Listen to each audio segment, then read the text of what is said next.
കർത്താവ് എൻ്റെ പ്രകാശവും രക്ഷയുമാണ്. ഞാൻ ആരെ ഭയപ്പെടണം? കർത്താവ് എൻ്റെ ജീവിതത്തിന് കോട്ടയാണ്. ഞാൻ ആരെ പേടിക്കണം? എതിരാളികളും ശത്രുക്കളുമായ ദുർവൃത്തർ ദുരാരോപണങ്ങളുമായി എന്നെ ആക്രമിക്കുമ്പോൾ അവർ തന്നെ കാലിടറി വീഴും. ഒരു സൈന്യം തന്നെ എനിക്കെതിരെ പാളയമടിച്ചാലും എൻ്റെ ഹൃദയം ഭയം അറിയുകയില്ല. എനിക്കെതിരെ യുദ്ധമുണ്ടായാലും ഞാൻ ആത്മധൈര്യം വെടിയുകയില്ല. ഈ ദൈവവചനത്തിൽ വിശ്വസിച്ച് പ്രതിസന്ധി ഘട്ടത്തിലും ഭയപ്പെടാതെ ഒന്നിച്ച് ഉറച്ചു നിന്ന ഒരു കൂട്ടം മനുഷ്യരുടെ ദൃശ്യങ്ങളാണ് ഇപ്പോൾ സോഷ്യൽ മീഡിയയിൽ ശ്രദ്ധ നേടുന്നത്. മധ്യപ്രദേശിലെ ഒരു പ്രാർത്ഥനാ യോഗത്തിലേക്ക് സംഘപരിവാർ സംഘടനകൾ പ്രതിഷേധമായി എത്തിയപ്പോൾ പ്രാർത്ഥന തടസ്സപ്പെടുത്തുവാൻ അനുവദിക്കാതെ സമാധാനപരമായും ധീരമായും അതിനെ പ്രതിരോധിക്കുകയാണ് അവിടെയുണ്ടായിരുന്ന വിശ്വാസികൾ ചെയ്തത്. ഇന്ത്യൻ ഭരണഘടന ഓരോ പൗരനും ഉറപ്പു നൽകുന്ന ആരാധനാ സ്വാതന്ത്ര്യത്തെക്കുറിച്ചുള്ള വലിയൊരു ചർച്ചയ്ക്കാണ് ഈ സംഭവം വഴിവെച്ചിരിക്കുന്നത്. എന്താണ് മധ്യപ്രദേശിൽ യഥാർത്ഥത്തിൽ സംഭവിച്ചത്? നമുക്ക് പരിശോധിക്കാം. മധ്യപ്രദേശിലെ രക്തമയിലാണ് ഈ സംഭവം നടക്കുന്നത്. അവിടെയുള്ള ഹോട്ടൽ അജന്ത പാലസിൽ യുണൈറ്റഡ് ക്രിസ്ത്യൻ കൗൺസിലും രത്തം പാസ്റ്റേഴ്സ് ഫെലോഷിപ്പ് എന്നിവയുടെ നേതൃത്വത്തിൽ 2 ദിവസത്തെ ഒരു പ്രാർത്ഥനാ സമ്മേളനം സംഘടിപ്പിക്കുകയുണ്ടായി. അധികാരികളിൽ നിന്ന് നിയമപ്രകാരമുള്ള എല്ലാ അനുമതികളും വാങ്ങിയ ശേഷമാണ് ഈ സമ്മേളനം നടന്നത്. എന്നാൽ സമ്മേളനത്തിൻ്റെ 2ാം ദിവസമായ മെയ് 27 ബുധനാഴ്ച ചില സംഘപരിവാർ സംഘടനകളിൽപ്പെട്ട ചില ആളുകൾ ഹോട്ടലിലേക്ക് പ്രതിഷേധവുമായി എത്തി.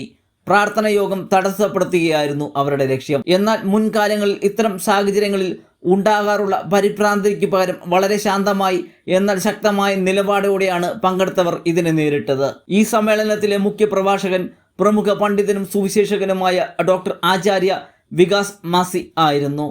പ്രതിഷേധക്കാർ ഹാളിലേക്ക് കടക്കാൻ ശ്രമിച്ചപ്പോഴും അദ്ദേഹം പ്രസംഗപീഠത്തിൽ ഉറച്ചു നിൽക്കുകയും ജനങ്ങൾ ഭയപ്പെടാതെ ഒന്നിച്ചു ചേർന്ന് ആരാധനാഗീതങ്ങൾ പാടുകയുമാണ് ഉണ്ടായത്. തങ്ങളുടെ അവകാശങ്ങളെക്കുറിച്ച് വളരെ വ്യക്തമായ ബോധ്യത്തോടെയാണ് ഡോക്ടർ ആചാര്യ വികാസ് മസി അവിടെ സംസാരിച്ചത്.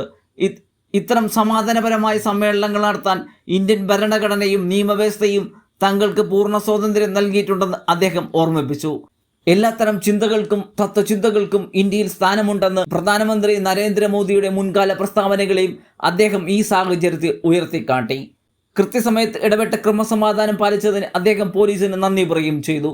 അവിടെ ഉണ്ടായിരുന്ന ഒരു വനിതാ പോലീസ് ഉദ്യോഗസ്ഥ താൻ പഠിച്ചത് ഒരു ക്രിസ്ത്യൻ സ്കൂളിലാണെന്നും എന്നാൽ അവിടെ ആരും തന്നെ നിർബന്ധിത മതപരിവർത്തനത്തിന് ഇരയാക്കിയിട്ടില്ലെന്നും വ്യക്തമാക്കിയ പ്രതിഷേധക്കാരുടെ വാദങ്ങളുടെ മുന ഒടിച്ചു.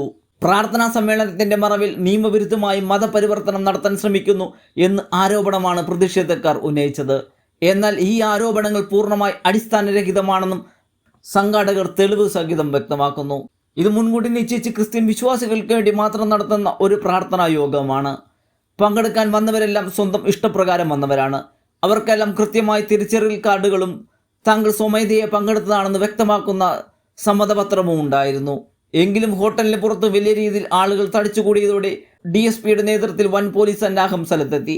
കൂടുതൽ സംഘർഷങ്ങൾ ഒഴിവാക്കാൻ പോലീസ് ഹോട്ടൽ ഹാളിന്റെ പ്രധാന വാതിൽ അടയ്ക്കുകയും ഇരുവിഭാഗങ്ങളെയും ശാന്തരാക്കുകയും ചെയ്തു. തുടർന്ന് നിയമപരമായ നടപടികളുടെ ഭാഗമായി 11 പേർക്കെതിരെ പോലീസ് കേസ് രജിസ്റ്റർ ചെയ്തിട്ടുണ്ട്. അടുത്തിടെ പട്നയിലും സമാനമായ രീതിയിൽ പ്രാർത്ഥനാ യോഗങ്ങൾക്ക് നേരെ തടസ്സങ്ങൾ ഉണ്ടായപ്പോൾ വിശ്വാസികൾ നിയമപരമായ അവകാശങ്ങൾ ഉയർത്തിപ്പിടിച്ച് മുന്നോട്ട് വന്നിരുന്നു. ഭാരതത്തിന്റെ നിയമവ്യവസ്ഥയിലും ഭരണഘടനയിലും വിശ്വസിച്ച് തങ്ങളുടെ ആരാധന സ്വാതന്ത്ര്യത്തിനായി സമാധാനപരമായി നിലകൊള്ളാൻ വിശ്വാസ സമൂഹം ഇന്ന് പ്രാപ്തരായിരിക്കുന്നു എന്നാണ് ഇത്തരം സംഭവങ്ങൾ വ്യക്തമാക്കുന്നത്. ഏത് വിധത്തിലുള്ള വെല്ലുവിളികൾക്കിടയിലും വിശ്വാസികൾക്ക് ഒന്നിച്ചു നിൽക്കാനുള്ള ധൈര്യം ദൈവം നൽകട്ടെ എന്ന് നമുക്ക് പ്രാർത്ഥിക്കാം.